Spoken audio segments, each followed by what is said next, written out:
Dear friends, Jesuits are a major educational players in the world. We last 5 centuries we have been imparting quality education to millions of students world over. This year we begin our 500th anniversary. We call it Ignatian year.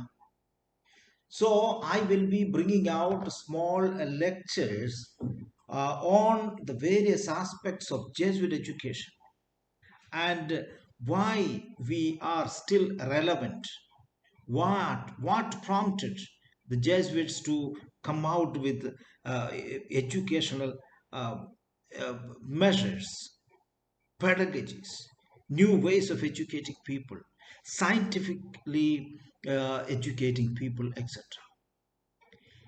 If you look at South Asian countries, we have India, we have Sri Lanka, we have Bhutan, we have Bangladesh, we have Nepal, Afghanistan, and Pakistan, and India. These countries put together, we have around 410 schools, 63 top colleges, we have 3 universities, and numerous other technical institutions and other formal and non-formal education institutions, imparting quality teaching and learning experience to millions of students. We have a huge network of alumni, and our alumni are really proud of their institutions that made them what they are. Not only academically successful, but also persons of integrity and persons of commitment. We say in Jesuit education, we say we have the aim of making persons of 5 C's. The first C we say persons of conscience, persons of uh, competence, persons of persons of compassion, persons of commitment, and persons of character. Now, all these things comes out with a very deep-rooted legacy of Jesuit education. I would like to share some of my thoughts on Jesuit education through a few talks on the history of Jesuit education. And today I will be starting where it all came from, how Jesuit education came into existence, what prompted our founder and the early Jesuits to get into educational mission. Therefore, when we look at Jesuit education, we must look at Saint Ignatius of Loyola. Saint Ignatius of Loyola was a great man of integrity, a man of high thinking, and also more he is identified with his simplicity and commitment to God. Now, for the sake of our alumni, for the sake of our students who are in our schools, and for the sake of all of you, it is apt for me to explain to you how this Jesuit education came into existence. Saint Ignatius of Loyola is placed with educators from Socrates to John Dewey. He is considered as one of the world's greatest innovators of education. After his famous conversion at Manresa, Ignatius gathered around him an energetic band of well-educated men, including Francis Xavier, who came to India, who desired nothing more than to help others find God in their lives. People were so confused. Religion was more of ritualistic. There was no true religiosity in people, no spirituality in people. People went on external practices.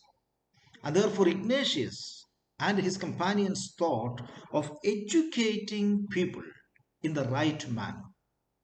It was Ignatius' original plan that they be roving missionaries like Francis Xavier, who would preach and administer the sacraments wherever there was the hope of accomplishing the greater good.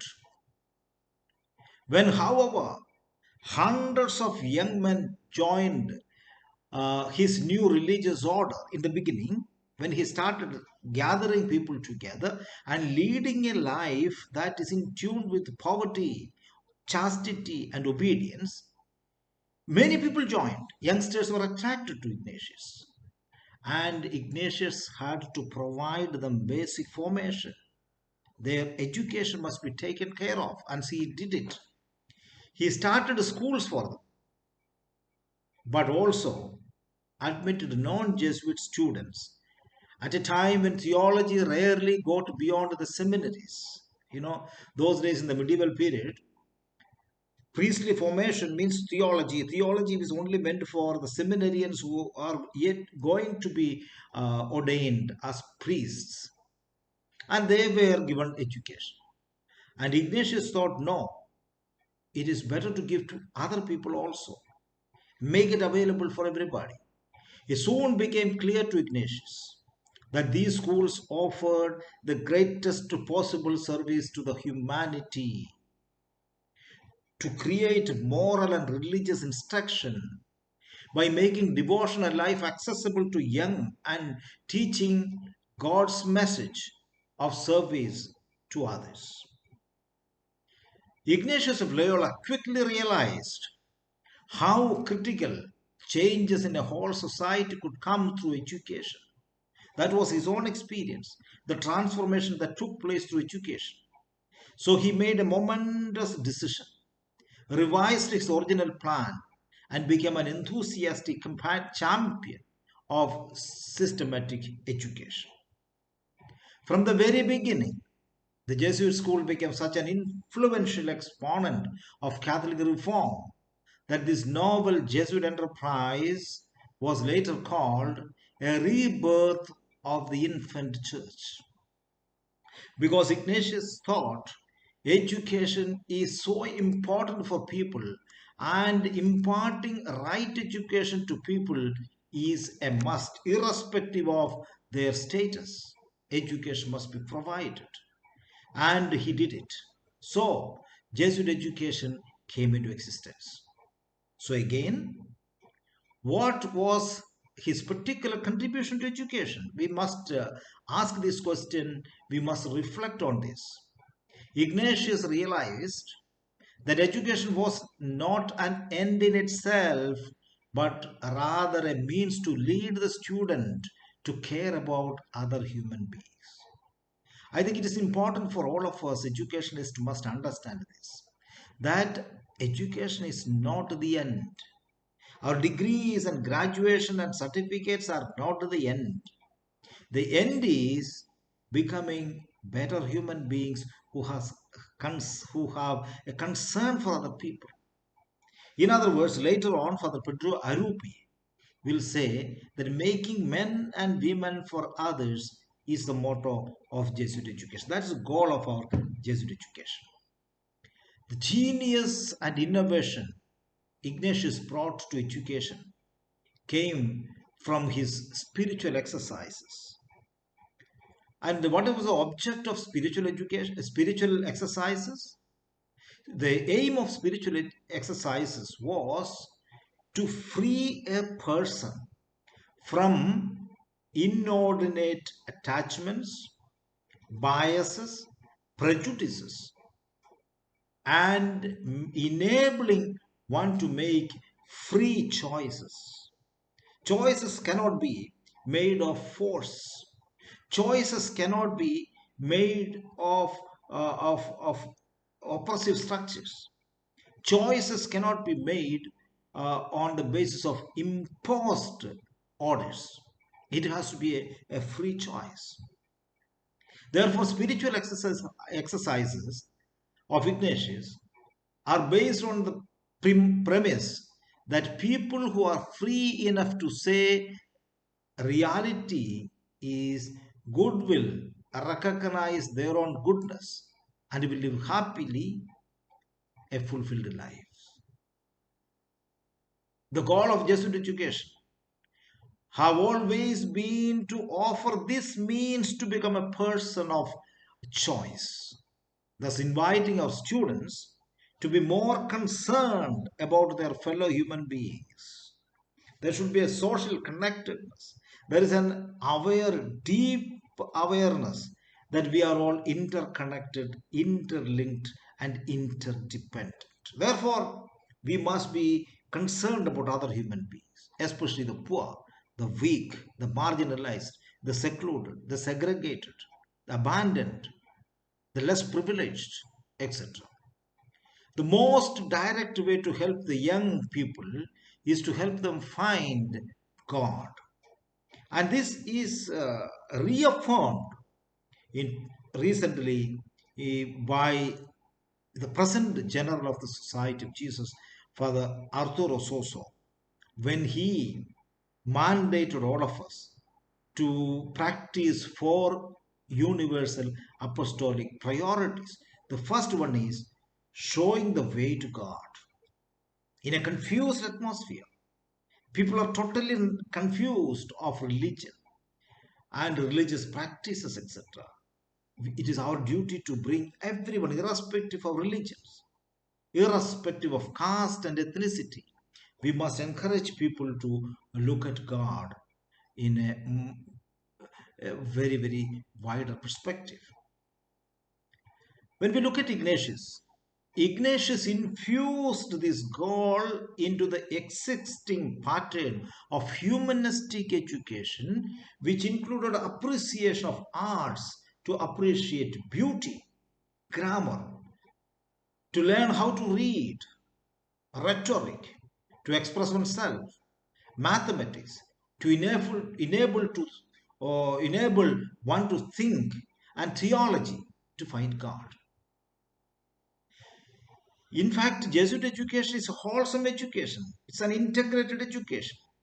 We cannot give only one-sided, one subject oriented. We must make holistic education for people to flourish, to nourish, and to blossom. Ignatius fashioned these into an orderly process. That is why we have the pedagogy. The norms of instruction was known as Ratio Studiorum. Ratio Studiorum means the method of study, the rationale for study, reasons for study, where is so important for us to see. And this is his own for the successors have interpreted it well and explained to us what exactly it meant for. So this the plan of studies, we can say, this Ratio Studiorum established certain basic characteristics for the Jesuit program, which included a respect for the varying capacities of students. This order, or this what we call the pedagogy, was quite different from the confusion Ignatius as a student had experienced in Alcala and the chaos of the contemporary schools with the optional courses and infrequent classes. Based on his own experience, he formed, no, we have to overcome these difficulties, the difficulties which I found in my earlier childhood days or education, that has to be overcome. Therefore, he made these changes. The organizational genius of Ignatius and his followers, the early Jesuit fathers, focusing on the individual, stabilized classical studies and gave them a popularity which even Erasmus was not able to achieve. And this care for the individual students is called what we call is uh, today we call it multiple intelligence. Multiple intelligence, we can say. Cura personalis is known in the world today in the education circle. Care of each individual It's a contribution of Ignatius. And today, even the new education policy of India talks about what we call uniqueness of each child must be accepted, etc.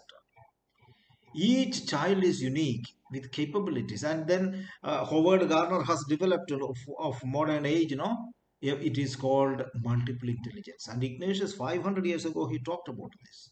Care for each individual. Each individual must be cared. Each individual is a unique gift of God. And therefore, one size fit for education or for all education will not work. One size fit for all education will not work. Individuals are different, they are unique, their talents are different, their capabilities are different. Therefore, when we impart education, we must take these uniqueness into consideration. That is the greatest contribution of Jesuit education. Today, we talk about multiple intelligence, we talk about modern educational pedagogy, etc. It's all formed actually 500 years ago by Ignatius. Now look at this. During the last 9 years of his life, Ignatius opened 33 schools in Europe and one in India also. St. Paul's School, Goa, in 1542.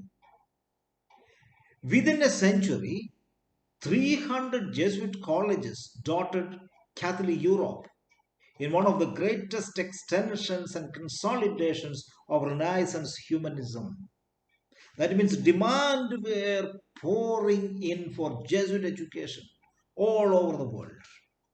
And we, Ignatius and companions, we, the Jesuits, opened up great education institutions all over the world.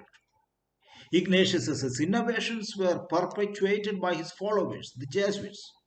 So that 2 centuries later, Jesuits operated 740 Jesuit schools. But remember, today it is thousands of schools. We have different sectors of schools, formal schools like our schools. And we also have a network of schools called Fe Alegria. Fe Alegria. In whole of Latin America and Africa, you will find wonderful educational endeavors which is called Fe Alegria. We have also Christocentric schools. We also have nativity schools. We have also formal schools as in South Asia. And there are thousands of Jesuits taught in these schools. And therefore, Jesuits were called in the early ages school masters of Europe. School masters of Europe. Jesuits were real educationists. It is not because of their schools, but also their preeminence as scholars and for the thousands of textbooks they composed. Jesuits were great writers. Jesuits were great thinkers, scientists, poets. And there are several planets and in the galaxy has been named after Jesuit scholars. We have Matteo Ricci. We have great writers. Look at our own Indian situation. We find most of the dictionaries of our regional languages, even Hindi dictionary, the best Hindi dictionary, is written by Father Kamal Bulke S.J. So Jesuit missionaries were all over, contributing to the expansion of the languages of local, as well as bringing out scholarly outlook in the world. Christopher Clavis S.J., for example, whom Descartes and Leibniz acknowledged as a source of their inspiration, wrote a standard geometric text used throughout the Europe even today. So Jesuits were real scholars. Today there is an extensive network of Jesuit schools educating 2.5 million students. There are several thousands of schools, thousands of institutions, hundreds of colleges in almost all the countries. In the United States itself, you'll find 28 universities educating thousands of people. And even India, I already told you the number. We have Ignatian system of values that has attracted exceptionally competent faculty as well as highly qualified students. In our schools, we give enough freedom for the teachers to be creative, innovative, and trend setters. And they form a Jesuit network. Note that they are administrated in the same way, but they pursue the same goals. We have a network comes under certain administrational structures, which is called, for example, IKJ, International Commission for Association of Jesuit Schools. India, in South Asian countries, it is called JEA, Jesuit Education Association of South Asia, JEASA we call. Similarly, every conference, we call each continent has a network group, which all these network groups put together comes under the umbrella organization of International Educational Association. Ignatius, writing the spiritual exercises, Jesuit college graduates are expected to have made mature commitments to values and should have acquired a self-discipline to live by these values. They should tolerate diversity of perspective and have a critical respect for their own cultural tradition. They should have developed competence in the skills of analysis, judgment, and expression. They should be aware of their interdependence with their fellow men and women. As I told you, Jesuit education always promotes diversity, acceptance of diversity, and networking, interdependence, interconnectedness, etc. In fact, the whole world is interlinked. You know, no matter whichever continents or whichever country you are living in, we are all interrelated, interconnected. That's the Jesuit contribution. And therefore, all our students know that theirs is a privileged position in a world where most people are poor and oppressed by their sorry, by the conditions they live in. We know this marginalized people. Look at the migrants in India. And therefore, the privileged people who are studying in our schools must be men and women for others. That is, the good things, both material and spiritual, which they want for themselves, they should grant for others too. That's why I appreciate last 7 years I had the fortune to be with the Alumni Association as their national advisor. We have attended the Vuja meetings. We have seen Vuja means World Union of Jesuit Associations. We have seen the commitment of our alumni, and we really feel proud of our alumni. And because of these Jesuit ideals, they are committed to the society. Whichever position they were, governmental or private, corporate or social service, wherever they are really committed to people. Most of our schools are free alumni clinic. Our doctors are extending their service to the poor people, less privileged people all over India. And I am really proud of them. And not only that one, in times of calamities, we have seen Jesuit alumni doing human service. They are all out to help people, whether it's in Gujarat, whether it is in South, whether it's in North, everywhere. For example, this last year, during this pandemic period, the amount of help our Jesuit alumni provided for the people, especially the marginalized people, the weaker people, and we have seen the migrants, a lot has been done. From their own little, whatever facilities they have given to so much to people. This happens because of Ignatius' vision of making men and women for others. Jesuit education, which began in 1547, is still committed today to the service of faith, of which the promotion of justice is an absolute requirement. We believe that in education, education cannot be free of justice oriented approach. And therefore, Jesuit education always talks about promotion of justice. In fact, it's an absolute requirement in our schools. Because of this fact, we Jesuit educators have been a thorn in the sides of the tyrants for more than 5 centuries. Any dictator, anyone who controls the system dislike Jesuits because Jesuits enable the people to think critically and take right decisions on the basis of their own discernment, their conviction, and not because of someone's imposed approach.